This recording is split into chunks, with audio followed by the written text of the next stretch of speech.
Welcome to the Cafe of Dreams. My name is Frank Thomas, and with me is Lynn Kitchen.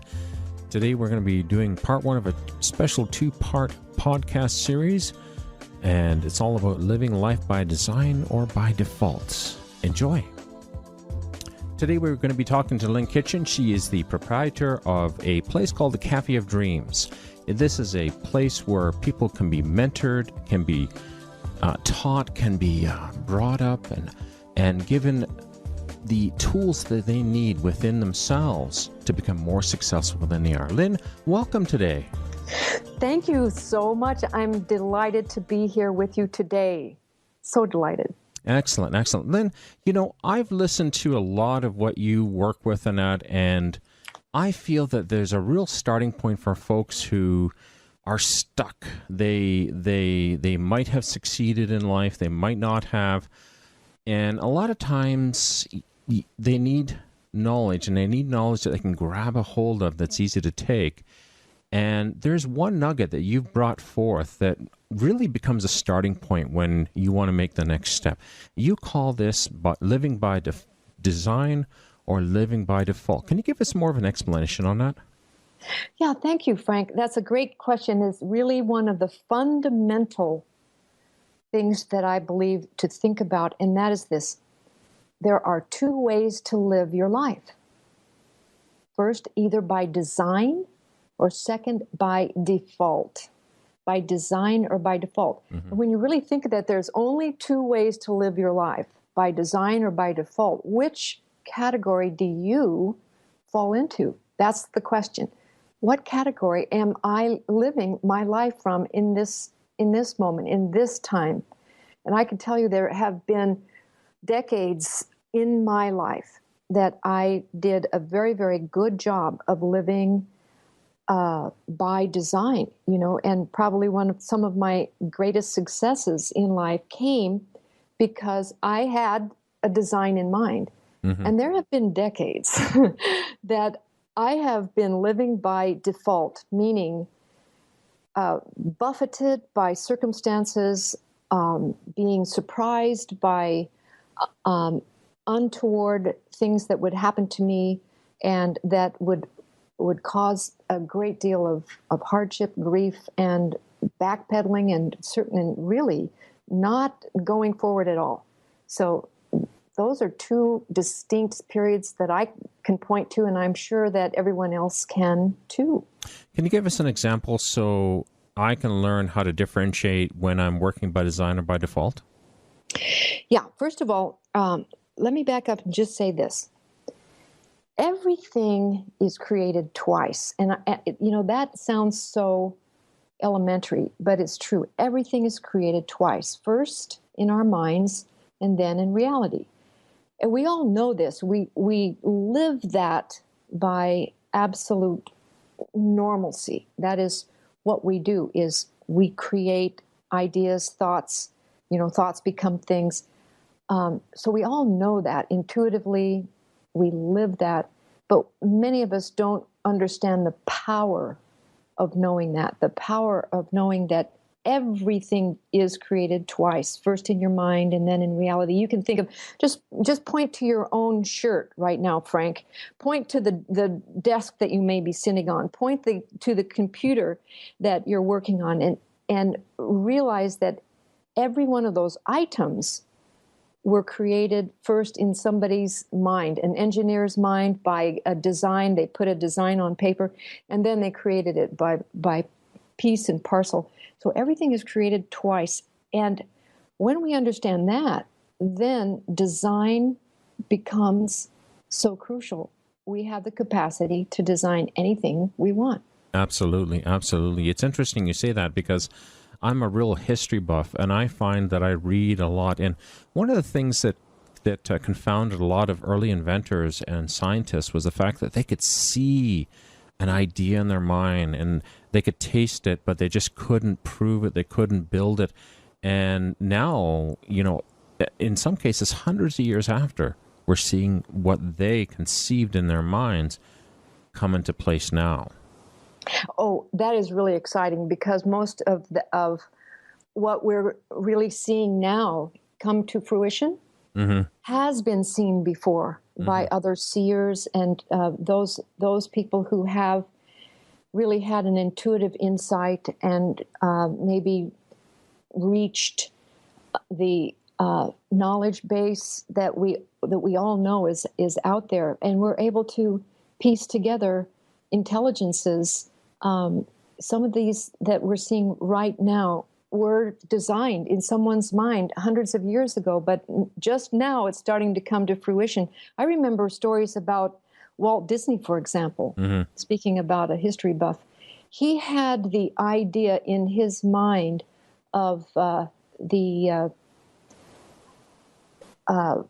was the name of the one in Orlando, the Epcot Center. Yes. Epcot Center, he had that in his mind way back in the 1930s.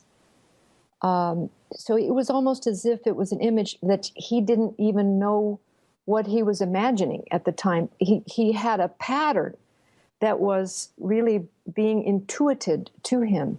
But that's an example of someone in history who we can point to. He created in his mind first. He designed all of the characters that eventually became what we know as Disneyland. He designed all of the layout for Disneyland, which is now one of the most successful enterprises and certainly one of the American icons in terms of a success story that was in his mind first and then in reality as a result. That actually brings up a really interesting side topic on this idea of living by design, and that is just because you might not be able to see it come into fruition, into reality now, you should still work towards that and allow the generation that follows you to bring that to completion. And don't let yourself be limited when you're dreaming and you're thinking about things and you're designing within your mind. Absolutely. That's exactly the key behind why I designed the Cafe of Dreams, Frank. You really just pushed the button right there. I felt like you pushed the button right on my heart. And that button in back of my heart is screaming out, yes, that's it. Most people don't really believe in the power of their capacity to dream. Yeah. It is our capacity to design a dream and bring it to fruition that many of us have lost touch with. It is our capacity. So here's one of the most exciting things that I have learned in my lifetime so far that I really want to share, and that is that it is my belief that every one of our dreams or ideas that are formulated, maybe they're not even a full dream yet, maybe it's just pieces or a little message or an intuition or a little insight. A dream is a pattern after all, right? Yeah. So we can, many of us just don't realize the genius behind our dreams. Exactly. Each one of our dreams, it represents some sort of a genius within us that is trying to get our attention. Exactly. You're making me excited because you just made me think of something here, in that I've been working on a product of my own in the last 2 or 3 months, and what happened was I had to bring it before a bunch of joint venture partners to illustrate the whole concept, proof of concept. And this is something that we had dreamed up, and I had put it into action, was putting it together, and I was getting stuck in places. I had this dream, I had this vision, but the places are very dark and cloudy. And I found that there was parts of the tool I was designing, I couldn't see it. So I decided, I actually got discouraged, and I had to put the project down for literally a few weeks because I just couldn't see. And even when I picked it back up, I still couldn't see. But I knew that I had to meet this deadline. So I just forged ahead and said, well, I'm going to do what I need to do here because I can't see it. And it was when I brought it before the joint venture partners, as we discussed it, and there's about 8 of us on this call, they started to fill in the blanks. And Wow. all of a sudden it was like, bam, I got hit by a bolt of lightning. I knew how to do it. But if I would have let the discouragement of the moment capture me, because I didn't have the full vision, I hadn't fully designed it within my mind, it would have been dead right there. Yeah, you're right. Oh, that's such a great example. And one of the key ingredients that you're bringing forth, Frank, is the power of a group of people that I call partners in believing. That, you just described 8 people whose focus were coming together to empower you, or empower this idea, empower the dream. And suddenly, it all started to fill in the blank. But the wonderful thing about that is the power of mentorship as a way of life. Mentorship being, we don't have to do this alone. There is a power greater than each and every one of us that is longing to connect us with other people, with the intelligences behind other people, with the intelligences behind life itself. I remember reading about Einstein, for example. Imagine, like, you're an inventor. Imagine the amounts of discouragement that Einstein experienced when he could not find a solution to some of the big questions that he would contemplate, really. And it's been said that what he used to do is say, I just love to become curious. For those, I know a solution exists. And so instead of remaining at the level of the problem or at the level of the question, I allow my mind to just float upward to that place within mind where I know a solution exists. Isn't that fascinating? Absolutely. That a solution does exist. Yep.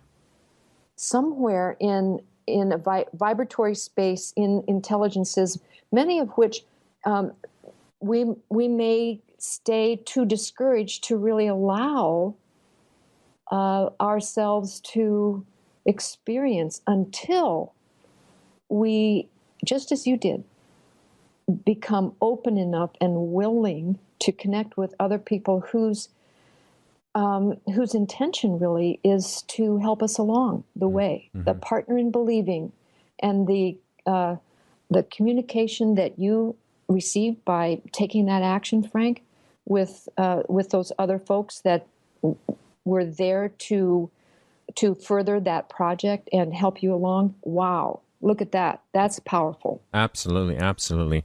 I do want to stop for a second because this is excellent conversation, but I do want to touch something that we should have touched a little bit earlier, but I think it's time.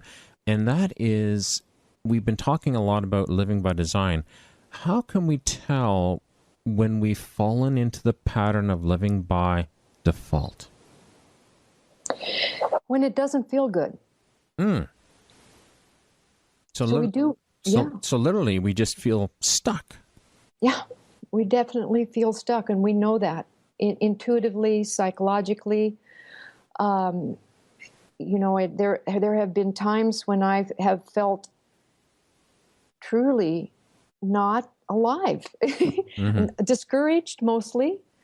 It's almost like having a low-level fever. It's almost like having just a low-level infection somewhere in your body, and you can't really quite figure it out where. But it's not in your body.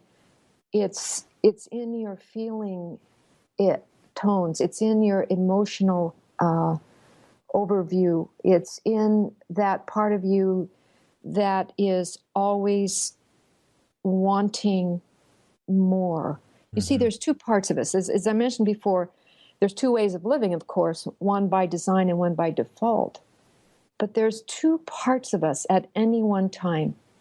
There's that part of us that wants to move forward, that's being pulled by a vision that's even larger than us, by that intuitive genius within us that it's almost as if life wants more of itself through us.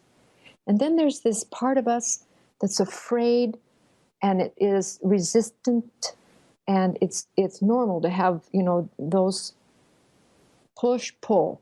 That's the quid pro, it's the on off switch within each of us. And when you are feeling things are just not moving forward, it does not feel like you're in the flow.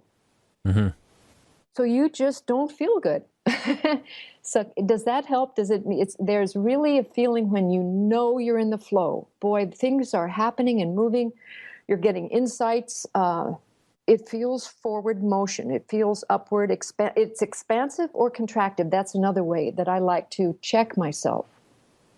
So I like to check myself on a daily basis. I love the fact that you use the example of a low-grade fever, because I know what that feels like, and it's not that you feel sick, it's just that you don't feel well. You don't feel, and I believe that what you're saying is it expands even into a greater realm, that you don't feel well in life, and you don't feel like you want to jump out of bed in the morning, and you're excited to get into what you're doing, and you don't feel like you're making headway, and you can be broke and happy and rich and really sad if you're not moving forward.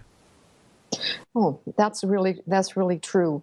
And that's why I really say that at any point in which we're feeling not well or not in the flow, that is the time when we must check in with ourselves. And there's something going on that we need to recognize or look at, perhaps a circumstance that we're allowing to have too much power. A circumstance. In other words, having a vision-driven life is quite different than having a circumstance vision life where we are allowing one or two circumstances to dictate who we can be, who we are becoming. I'll give you an example. If someone wants to really have a vision-driven life, they're not going to allow their circumstances of, let's say, not having enough money. Let's say a person has a dream that requires some sort of an investment, but the dream, that vision pulling one, may be stuck because there's one circumstance that's missing, which is not having enough money to get the dream off the table, for example. Well, if one remains stuck by that one circumstance, then you are truly allowing that circumstance to dictate whether or not the dream is going to happen. And that's called a circumstance-driven life, and many of us stop right there. As one of the things that I remember you telling me, Frank, is that you used to take your children to the cemetery and have them take a look at the stones, in the cemetery, and say, there lies so-and-so. How many of the people in this cemetery went to their graves with their dreams still in them, with never having really experienced the excitement of truly having their dream come true? Many of us have had our dreams squelched by one particular circumstance that we could never really overcome. And many of us, it's usually money. I have to say, most of it is like, oh, well, we don't have the money, therefore we can't have what we want. Even, I'm putting my hand up, even I'm guilty of that phrase. Yeah, there's not one of us that's not been, well, I don't like to use the word guilty because I don't like being guilty of anything. But, yes, but I can tell you, there's not one of us that has not been subject to allowing that to happen to us. And, the way around that is by an increased awareness that the vision that we hold is more dear. is more dear to us, is more powerful, is more real. It can be more real than the circumstance. There's always a way around the circumstance. Mm-hmm. And just like you were mentioning, that when you did go to the other 8 people and formed a kind of mastermind, as you know, it's almost like, and that filled in the blank for what you were searching for in your, you know, your example of wanting to make a discovery. Yep. When things like that happen, it helps to almost leapfrog you over the circumstance that was holding you back. And it may be that just a brand new idea can make all the difference in the world to help you leapfrog over one circumstance. Mm-hmm. And how do those ideas come to us?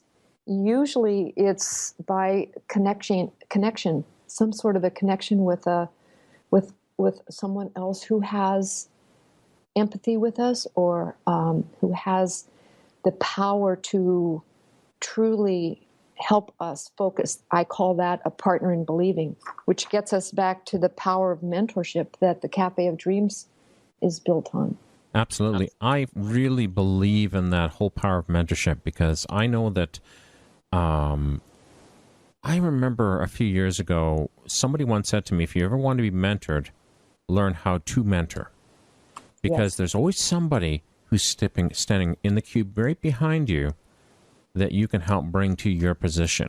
So that's what I've always brought myself to. I was mentoring with this other fellow who's a local fellow here. We go to the local coffee shop once a week, and we just sit down and we kind of, everything was on the table, and we could discuss what we wanted. And he would discuss his problems, and I would discuss mine. And an interesting thing happened. I always got more out of the conversation than he did. I'm sure of it. I'm dead sure of it. Because I found that when I was able to discuss something with him, I could hear myself, and at times I could hear, what's the way I would say this? Unbelief in my own dream. Or I would hear excuses, or I would hear, but only until I spoke it to somebody else did I hear it. Yes. And then, of course, he was able to just turn right around and say, well, Frank, you know, what I'm hearing, I don't believe. You know, that can be overcome. Exactly. I love that. That is the power of listening and sharing. I definitely believe in the power of mentorship as a way of life, both having a mentor, and being one, just like you said, because each one of us can put our hand out and find someone who's just one step above on the ladder, one rung up, who's already had an experience or can see us in a way that we cannot see ourselves, and can help us just move up a notch, or move up several notches, and sometimes maybe move up 14 octaves. And then at the same time, we can reach out and help someone else who's just one rung below us, because we have already been through what that person needs, and can help reflect back to them the richness of their soul, which is truly magical when you can be in a mentorship relationship and be helped, and then also turn around and help someone else. It's as if you're experiencing the magic of what I call the uplift of life. We're all then ascending together, and we're creating a new path of ascendancy, of understanding. And I truly believe that we're at the time right now in history, emotionally as well as psychologically, and really the next new becoming of who we are economically, that we are needing each other now more than ever. You know, the interesting thing here is, even when we're living by default, a lot of times we are using those around us who live by design to do things that we couldn't have done in the speed and the quickness and the just the sheer fullness of something without the tools that somebody else dreamed up for us. Like, I'm just looking at a computer screen here, and I'm thinking to myself, how long would it take me without that device? Without somebody else's dream and design that they created there? And I'm still kind of puttering away and acting in, default mode. And I find it kickstarts me back into design mode, because of the fact that I know that I don't have any excuses. Oh, that's interesting. Well, perfect. That's really perfect. When we don't have an excuse, and really that's kind of like self-revelatory, Frank, good for you. Not everyone can do that as easily as you. Obviously you have a lot of empathy, and can really look at yourself and say, I don't like this. What else can I do? And that's really the question. What can I do with what I have right where I am to move in the direction of my dream? And first, sorry. No, keep going. Keep going. It's good. I was just going to say, first you have to have the dream. A house cannot be built until you have the blueprint. A dream cannot be created into reality until you have a vision of what it is that you want. And many of us spend far more time planning a vacation than we do planning the next year or 2 years or 3 years or 5 or 10. And we just allow so many things to roadblock us and get in our way, primarily because we don't have a vision of the dream to begin with. We get pulled in so many different directions and then confused. And it's oftentimes an excuse. Just like you said, I really can't allow myself any excuse. I don't have any excuses, but it is very, very easy for us all to get, myself included, to get quite overwhelmed at the different choices that we do have, unless we go back to, okay, there's only 2 ways to live. One is by design, and everything else is by default. And it's easy to live by default. That's just it. Our brains are wired to function in a default sort of mode in a lot of cases, because of the fact that we have the front part of our brain, which is the figuring it out. And I liken it when I was watching my daughter learn how to drive. I love my daughter to death when I say this, but she really struggled to learn how to drive. And everything was she was literally at times sweating bullets because she had to think of everything all the time. But you see her now, and she drives by default, because she's put it all into the back of her mind, and we function in an easy state by just doing things automatically, not thinking about it. And we got to get from that into the design mode again. And it's hard. I know it is for me. It's hard to. Well, let me say this. What if it could be easy? What if it could be easy? And I am here to really help people that might think everything is hard, and that's the way life is. Hard. Oh, this is too hard. Well, what if it could be easy? And how would we be thinking differently if we knew that there is a way in which it is easy? Just again, like Einstein said, as long as you're sitting in the energy of the problem itself, you will not receive the solution to your problem because the solution doesn't exist on the level of your problem. So again, anything that we want to do does not exist on the level of it's hard. That's like a thought form. But what if we can find the solution on the level of it's easy? What if it could be easy? Well, oh gosh, let's look at this again and say, what if it could be easy? Then what would it look like? What would it look like if it were easy? How would it feel, and what would it look like? And I have, when I coach people, I ask that question quite a bit. And so, well, I allow them to then say, well, gee, if it could be easy, it would probably look or feel like this. And then they describe it. And I said, well, let's create that. That's the vision. So there is a element that we need to then say, how can we challenge ourselves to think that there is a place within mind where there is an ease and grace?